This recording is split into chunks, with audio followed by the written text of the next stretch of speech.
naval engagement that's been fought in U.S. territorial waters. You may remember from your history books, that's where Admiral Farragut said, "Damn the torpedoes, full speed ahead."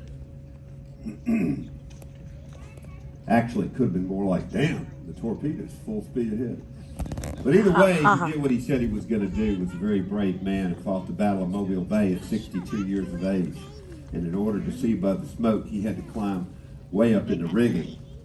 The entrance to Mobile Bay, where the battle took place, is 16 miles due south of this point. And the entrance there is under 4 miles across.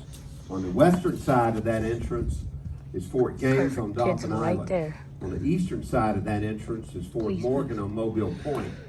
Between those two forts were piling obstructions and torpedoes, what we today call mines. Over 300. All right, I'll show whenever the cannon starts. This type of gun was used all through the Mexican War in 1846,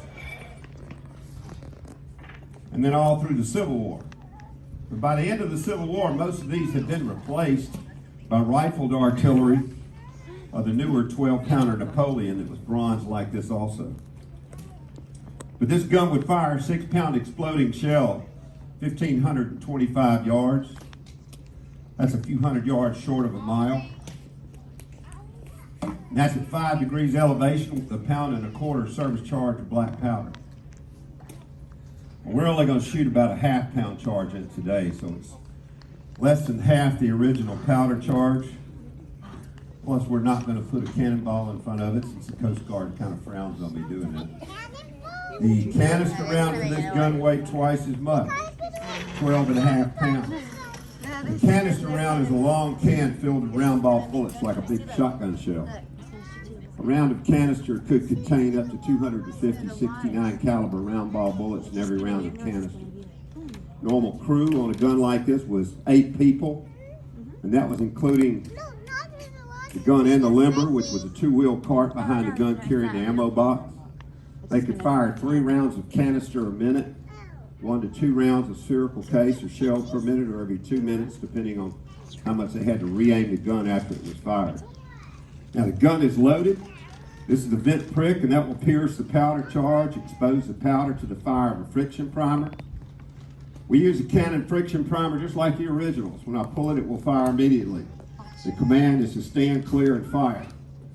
We're going to say, "God bless America," stand clear, and count down 5, 4, 3, 2, 1, and fire. At that point, you might want to cover your ears or your children's ears because it's still loud. We'd love for you to count down with us, be part of the gun crew. I can't cover my ears. I'm The reason scared. the command "stand clear" is given as part of the drill, if this gun wasn't bolted down and we were firing a heavy blank charge or a live round, this gun would recoil and it'd run over you.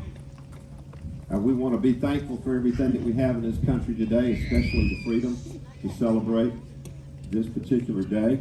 I want to remind everybody that Thanksgiving Day was made a holiday in 1863 by Abraham Lincoln, shortly after Gettysburg. It made it a national holiday and a national day of Thanksgiving, and we thank him for that. Come on, dude.